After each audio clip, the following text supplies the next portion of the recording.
ఈ విద్యుత్ సంస్థలో 20,000 మంది ఆర్టిజన్ కార్మికులు పనిచేస్తున్నారు. వీళ్ళ ఏకైక డిమాండ్ ఏంటంటే ఉన్నటువంటి ఎగ్జిస్టింగ్ రూల్ ఏదైతే ఉందో ఆ రూల్ని ఆర్టిజన్ కార్మికులు సపరేట్ రూల్ పెట్టారు. ఒక సంస్థలో 2 రూళ్ళు పెట్టారు.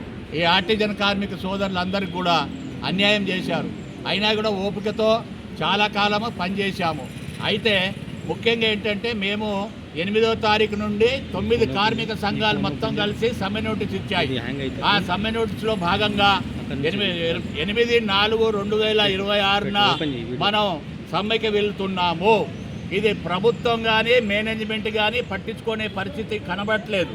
అందువల్ల మేమంతా కూడా సమ్మెకి వెళ్ళాలని 100% నిర్ణయించుకోవటం జరిగింది. రేపు 20,000 మంది ఆర్టిజన్ కార్మికులతో పాటు మరి ఉన్నటువంటి కార్మిక సంఘాలందరూ కూడా మద్దతు తెలియజేశాయి. ఈ ఎలక్ట్రిసిటీ సెక్టార్లో ఉన్నటువంటి ఆర్టిజన్ కార్మిక సోదరుల కోసం, ఎందుకంటే వాళ్ళకి జరిగేటువంటి అన్యాయం ఇంత అంత కాదు, అది చెప్పటానికి వీలు లేదు.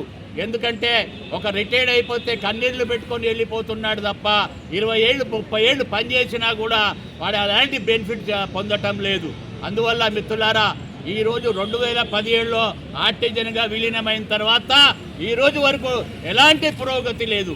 కాబట్టి గవర్నమెంట్కి ఒకటే హెచ్చరిస్తున్నాము, మీరంతా కూడా ఆర్టిజన్ కార్మికుల పట్ల తక్షణమే మీరు మీటింగ్ ఏర్పాటు చేసి వాళ్ళతోనే మీటింగ్ ఏర్పాటు చేసి వాళ్ళ న్యాయమైన డిమాండ్లని పరిష్కరించాలని మేనేజ్మెంట్ కూడా ప్రభుత్వాన్ని కూడా విజ్ఞప్తి చేస్తున్నాం. Thank you very much.